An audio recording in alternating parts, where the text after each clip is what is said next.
പത്മജ, ഒരൊറ്റ ജില്ലയിൽ വയനാട്ടിലാണ് ഇത്രയധികം മനുഷ്യർ പല ഘട്ടങ്ങളിലായി ആത്മഹത്യ ചെയ്തിട്ടുള്ളത്. ഇപ്പോൾ നിങ്ങളുടെ വീട്ടിലത്തെ ഒരു അവസ്ഥയറിയാം.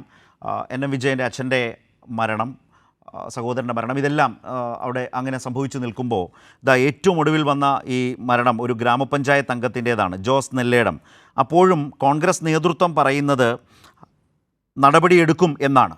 നിങ്ങളുടെ ഒരു അനുഭവത്തിൽ ഇപ്പോൾ ഈ പറയുന്ന ഉറപ്പുകൾക്കും വാക്കുകൾക്കും എത്രമാത്രം എന്താ പറയുക, അതിലെത്രമാത്രം വിശ്വസിക്കാം? കോൺഗ്രസ് നേതാക്കൾ പറയുന്ന, കോൺഗ്രസ് പ്രവർത്തകരുണ്ടെങ്കിൽ നടപടിയെടുക്കുമെന്നാണ് പറയുന്നത്. നിങ്ങളുടെ ഒരു അനുഭവത്തിൽ വിശ്വസിക്കുന്നുണ്ടോ ആ വാക്കുകളെ, ആ ഉറപ്പിനെ? 1% പോലും വിശ്വസിക്കുന്നില്ല. കാരണം ഞങ്ങളോട് അവർ ചെയ്തത് അങ്ങനെയാണ്. അച്ഛൻ മരിച്ചിട്ട് ഡിസംബറിലാണ് അച്ഛൻ മരിച്ചത്. ഒരു വർഷത്തോട് അടുക്കാൻ പോകുന്നു. 1% പോലും എനിക്ക് ഇപ്പം കോൺഗ്രസ് പാർട്ടിയിൽ വിശ്വാസമില്ല. അതെന്റെ ജീവിതം എന്നെ പഠിപ്പിച്ച കാര്യമാണ്. അതാണ് ഞാൻ ചോദിച്ചത്. ഇതിപ്പോൾ ഈ സംഭവം, ഞാൻ നിങ്ങളുടെ ഒരു ജീവിതാനുഭവത്തിലേക്ക് വരുന്നതിന് മുമ്പ് ആ അനുഭവമുള്ള നിങ്ങൾ തന്നെ ഞെട്ടിപ്പോയി കാണില്ലേ? ഇപ്പോൾ ഒരു കോൺഗ്രസ് നേതാവ് പറയുകയാണ് അദ്ദേഹത്തെ കൊടുക്കാൻ, ജയിലിൽ അടയ്ക്കാൻ അവിടെ മറ്റ് പ്രവർത്തകരെല്ലാം ചേർന്ന് മദ്യം കൊണ്ടുവെക്കുന്നു, സ്ഫോടക വസ്തുക്കൾ വെക്കുന്നു, അതിൽ പേര് വരുന്ന മറ്റൊരാൾ ആത്മഹത്യ ചെയ്യുന്നു. എന്തൊക്കെയാണ് നടക്കുന്നത്? എന്താ ഇതിന് പറയേണ്ടതെന്ന് എനിക്കറിയില്ല. കാരണം അവര് ചതിക്കുകയാണ്. കോൺഗ്രസ് എന്ന പാർട്ടിനെ വിശ്വസിക്കുന്നവരെ അവര് ചതിച്ചുകൊണ്ടിരിക്കുകയാണ് ചെയ്യുന്നത്. ഞങ്ങളുടെ തന്നെ ഒരു ജീവിതം നിങ്ങൾ കണ്ടില്ലേ? ഇത്രയും വർഷം പാർട്ടി എന്ന് വിചാരിച്ച് മാത്രം ജീവിച്ച ഒരാള്, ഒരു രൂപ പോലും പാർട്ടിയിൽ നിന്ന് സമ്പാദിക്കാത്ത ഒരാള്, അവരവരുടെ സ്വത്ത് മൊത്തം പാർട്ടിക്ക് വേണ്ടി കൊടുത്ത് ഒന്നുമില്ലാതായി പോകേണ്ട ഒരാളാണ് ഞങ്ങൾ അച്ഛൻ. അങ്ങനത്തെ ഞങ്ങളോടൊരു നീതി എന്ന് പറഞ്ഞ കാര്യം അവര് കാണിക്കുന്നില്ലല്ലോ. പറഞ്ഞ വാക്കുകൾ അവര് പിന്നെയും അവര് തെറ്റിക്കുകയാണ്. ഇത്രയും കാലം നിങ്ങൾക്ക് മുന്നിലുള്ള എല്ലാ വീഡിയോസ് എല്ലാം നോക്കിക്കഴിഞ്ഞാൽ അറിയാം, പാർട്ടിനെ നമ്മൾ തള്ളി പറഞ്ഞിട്ടില്ല. ഈ പാർട്ടി, അച്ഛൻ വിശ്വസിച്ച പാർട്ടിയുടെ കൂടെ നിന്നവരാണ് ഞങ്ങൾ. പക്ഷെ അവര് ആ എഗ്രിമെന്റ് അവര് ഇതാക്കിയെന്ന് പറയുമ്പോൾ, അവര് നമുക്ക് തരാമെന്ന് പറഞ്ഞതിൽ ഉള്ള അവര് തന്നെ ഉണ്ടാക്കിയ എഗ്രിമെന്റ് ആണ്. ആ എഗ്രിമെന്റ് പാർട്ടിനെ വിശ്വസിച്ചുകൊണ്ടാണ് ഞങ്ങൾ ഞങ്ങളുടെ കൈവശം പോലും വെക്കാതിരുന്നത്. ഒരു ഫോട്ടോ പോലും എടുക്കണ്ട, വക്കീലിന്റെ അടുത്ത് നിന്നോട്ടെ, നിങ്ങൾ എടുത്തോ നമ്മളെടുത്തോ വേണ്ട എന്ന് പറഞ്ഞ് ആ MLA വാക്ക് ഞങ്ങൾ വിശ്വസിച്ചു. വിശ്വസിക്കാൻ കാരണം എന്താന്ന് വെച്ച് കഴിഞ്ഞാൽ, നമ്മൾ സൈൻ ചെയ്യുന്നത് ഇന്ത്യൻ നാഷണൽ കോൺഗ്രസുമായിട്ടാണ് നമ്മൾ സൈൻ ചെയ്യുന്നത്, അല്ലേ? MLA എന്ന് പറഞ്ഞാൽ സിദ്ദീഖാണോ ഉദ്ദേശിച്ചത്? ടി സിദ്ദീഖിന്റെ കാര്യമാണ്. അതെ, ടി സിദ്ദീഖാണ് ഇന്ത്യൻ നാഷണൽ കോൺഗ്രസിന് വേണ്ടിയിട്ട് സൈൻ ചെയ്തത്. ശരി. അതിൽ ഒപ്പുവെച്ചിരിക്കുന്നത് മറ്റാരൊക്കെയാണ് നിങ്ങളുടെ ഭാഗത്ത്? ഞാനും ഹസ്ബൻഡും പിന്നെ ടി സിദ്ദീഖും. ഇത്രയും പേരാണ് ഇതിനകത്ത് സൈൻ ചെയ്തിരിക്കുന്നത്. അതിന്റെ കോപ്പി കയ്യിലില്ല അല്ലേ? കോപ്പി എടുക്കണ്ട എന്ന് പറഞ്ഞു. ഒരു ഫോട്ടോ എടുക്കാൻ പോലും ഞങ്ങൾ സമ്മതിച്ചില്ല. എവിടെയുണ്ട്? കരാർ എവിടെയാണെന്ന് അറിയില്ല. സിദ്ദീഖിന്റെ കയ്യിലാണെന്ന് അറിയില്ല. കാരണം ജൂൺ 30 അവര് ചെയ്ത് തീർത്തു തരാ എന്ന് പറഞ്ഞ കാര്യം ജൂലൈ കഴിഞ്ഞു. കഴിഞ്ഞ ഓഗസ്റ്റ് ആയി. കഴിഞ്ഞതിന്റെ 2 ആഴ്ച മുന്നേ എന്റെ ഹസ്ബൻഡ് 10 ദിവസം ഹോസ്പിറ്റലൈസ്ഡ് ആയി.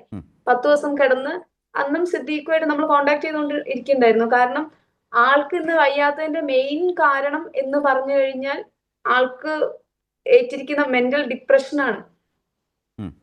ഭയങ്കര ഒരു വല്ലാത്തൊരു സ്ഥിതിയിലേക്ക് ആൾ പോയിക്കൊണ്ടിരിക്കുകയാണ്. സ്ട്രോക്ക് വന്നു. അത്രയും ബുദ്ധിമുട്ടിയ സാഹചര്യത്തിൽ നമ്മൾ കോഴിക്കോട് മിംസ് ഹോസ്പിറ്റലിൽ 10 ദിവസം അഡ്മിറ്റ് ആയിരുന്നു. ആ ദിവസങ്ങളിൽ സിദ്ദീഖ് വന്നിട്ട് ആളെ കാണുകയും ആളുടെ സാഹചര്യം മനസ്സിലാക്കുക ഒക്കെ ചെയ്തതാ. അപ്പം ഇൻഷുറൻസ് കിട്ടാത്തതുകൊണ്ട് ഞങ്ങൾക്ക് അവിടെ 1.5 ലക്ഷം രൂപ ബില്ല് വന്നിട്ടുണ്ടായിരുന്നു. അപ്പൊ ഞങ്ങൾക്ക് തരാനുള്ള പൈസയെന്ന് ഞങ്ങൾ പറഞ്ഞു, ബില്ല് അടയ്ക്കാൻ വേറെ ഒന്നും നിർവാഹമില്ല എന്ന് പറഞ്ഞ സമയത്ത് പറഞ്ഞു കുഴപ്പമില്ല, വിളിച്ചാൽ മതി എന്ന് പറഞ്ഞു. ഞാൻ 3:30 മണിക്ക് ഡിസ്ചാർജ് ആയ ആളെയും കൊണ്ട് 8:30 വരെ ഞാൻ നിരന്തരം മാറി വിളിച്ചുകൊണ്ടിരിക്കുകയാണ്. അവര് ഫോൺ എടുക്കുന്നേ ഇല്ല. ബില്ല് അടയ്ക്കാൻ പറ്റില്ല. ബില്ല് അടയ്ക്കാണ്ട് അവിടെ നിന്ന് ഇറങ്ങാൻ പറ്റുമോ? ലാസ്റ്റ് PV അൻവറിനെ ഞാൻ അങ്ങോട്ട് വിളിച്ചിട്ട് ഞാൻ പറഞ്ഞു, സാറേ എനിക്ക് ഒരു ഹെൽപ്പ് ചെയ്തു തരണം, ഒരു ദിവസത്തേക്കെങ്കിലും എന്തെങ്കിലും ഒന്ന് പറഞ്ഞ് ഞങ്ങൾ വയനാട്ടിലെത്തിയിട്ട് എന്തെങ്കിലും ചെയ്തു തരണം, അല്ലാതെ എനിക്ക് വേറൊരു വഴി ഉണ്ടായിരുന്നില്ല. അങ്ങനെ അദ്ദേഹം ആസാദ് മൂപ്പനെ ഡയറക്റ്റ് വിളിച്ച് 10 ദിവസത്തെ അവധിക്ക് എന്റെ ആധാറിന്റെ കോപ്പി അവിടെ കൊടുത്തിട്ടാണ് ഞങ്ങൾ പോരുന്നത്. ഇതുവരെ ആ പൈസ അടച്ചിട്ടില്ല. എന്നിട്ട് അതിന്റെ പിറ്റേ ദിവസമാണ് ഞാൻ കൽപ്പറ്റ വക്കീലിന്റെ അടുത്ത് പോയത്. കാരണം എനിക്ക് അതോട് കൂടിയിട്ട് എനിക്ക് ഏകദേശം ഒരു മനസ്സിലാക്കാൻ പറ്റുന്ന ആളാണെങ്കിൽ ഞങ്ങൾ ഹോസ്പിറ്റലാണെന്ന് അവർക്കറിയാം. 3:30 മുതൽ 8:30 വരെ മാറി വിളിച്ചുകൊണ്ടിരിക്കുന്ന സമയത്ത് എടുക്കേണ്ട ഒരു മര്യാദ അവർക്ക് ഉണ്ടായിരുന്നു. അതുകൊണ്ട് എനിക്ക് മനസ്സിലായി, നമ്മളൊരു ഭയങ്കര ഡേഞ്ചർ സിറ്റുവേഷനിൽ പോയി കഴിഞ്ഞാലും ഇവരുടെ ഭാഗത്തുനിന്ന് ഇനി ഹെൽപ്പ് ഉണ്ടാവുമോ? വീണ്ടും ഞാൻ ചിന്തിച്ചു, അവർ പറ്റിക്കുകയാണോ? രാവിലെ ഞാൻ കൽപ്പറ്റ വക്കീലിന്റെ ഓഫീസിൽ പോയി. വക്കീലിന്റെ ഓഫീസിൽ പോയ സമയത്ത് വക്കീല് പറയുന്നത് അതിന്റെ പിറ്റേ ദിവസം തന്നെ കൽപ്പറ്റ MLA PA വന്ന് അത് കൊണ്ടുപോയി എന്നാണ് പറയുന്നത്. അപ്പൊ അവരല്ലേ നമ്മളടുത്ത് പറഞ്ഞത് നിങ്ങൾക്കും ഞങ്ങളടുത്തും വേണ്ട, വക്കീലിന്റെ അടുത്ത് സേഫ് ആയിട്ട് ഇരിക്കട്ടെ എന്ന് പറഞ്ഞ സാധനം ഒന്നെങ്കിൽ ഞങ്ങളെ പെർമിഷൻ അവർക്ക് വേണ്ടേ അത് കൊണ്ടുപോകണമെങ്കിൽ? അതല്ല അതിന്റെ ശരി. അല്ല, മാത്രമല്ല അതിൻ്റെ ഒരു കോപ്പി തരിക എന്ന് പറയുന്നത് മര്യാദയാണ്. അത് നിയമപരമായി നിങ്ങളുടെ അവകാശവുമായിരുന്നു. അങ്ങനെയും ചതിച്ചു. ഞങ്ങൾ മേടിച്ച മുദ്രപത്രമാണിത്. ഞങ്ങൾ മേടിച്ച മുദ്രപത്രമാണ് അവിടെ എഴുതി വെച്ചിരിക്കുന്നത്. എത്ര രൂപ പത്രത്തിലായിരുന്നു എഴുതിയത്? 500 തോന്നുന്നു. ഓക്കെ, ആയിക്കോട്ടെ, ചോദിച്ചു. മറ്റൊരു പ്രധാനപ്പെട്ട കാര്യം, ഈ കരാറിൽ പറഞ്ഞ ഇപ്പോൾ ജൂലൈക്ക് മുമ്പ് ആ ഇടപാടുകൾ തീർക്കാം എന്നൊരു ഉറപ്പാണ് കോൺഗ്രസ് പാർട്ടിക്ക് വേണ്ടി ടി സിദ്ദീഖും നിങ്ങളും തമ്മിൽ ഒപ്പുവെച്ച് ഒരു കരാറാക്കിയത്. അതിൽ പറഞ്ഞത് എന്താണ്? ഏതൊക്കെ തരത്തിലുള്ള സാമ്പത്തിക ഇടപാടുകൾ, ബാധ്യതകൾ തീർക്കാം എന്നാണ് ആ കരാറിൽ എഴുതിയിട്ടുള്ളത്? അത് ഓർമ്മയുണ്ടാവുമല്ലോ അല്ലേ? ഓർമ്മയുണ്ട്. അത് കാരണം ഞങ്ങൾ കൊടുത്തൊരു അച്ഛന്റെ സണ്ണി ജോസഫ് MLA ഞങ്ങൾ കൊടുത്തത് ഇതാണ് അച്ഛന്റെ ഇത്രയും പേജാണ് ഒരാളുടെ കടം എന്ന് പറഞ്ഞത്. പാർട്ടിക്ക് വേണ്ടിയിട്ട് ഒരാള് ഉണ്ടാക്കിയിരിക്കുന്ന കടം ഇത്രയാണ്. ആ ഇത്രയും കാര്യങ്ങൾ ഞങ്ങൾ ഓൾറെഡി ഉപസമിതിയിൽ സബ്മിറ്റ് ചെയ്ത കാര്യമാണ്. അവരത് ഞങ്ങളടുത്ത് പറഞ്ഞത് ഇപ്പൊ ഞങ്ങൾ വീടിരിക്കുന്നതിന്റെ പട്ടയം ബാങ്കിലാണ്, ബത്തേരി അർബൻ ബാങ്കിലാണ് ഉള്ളത്.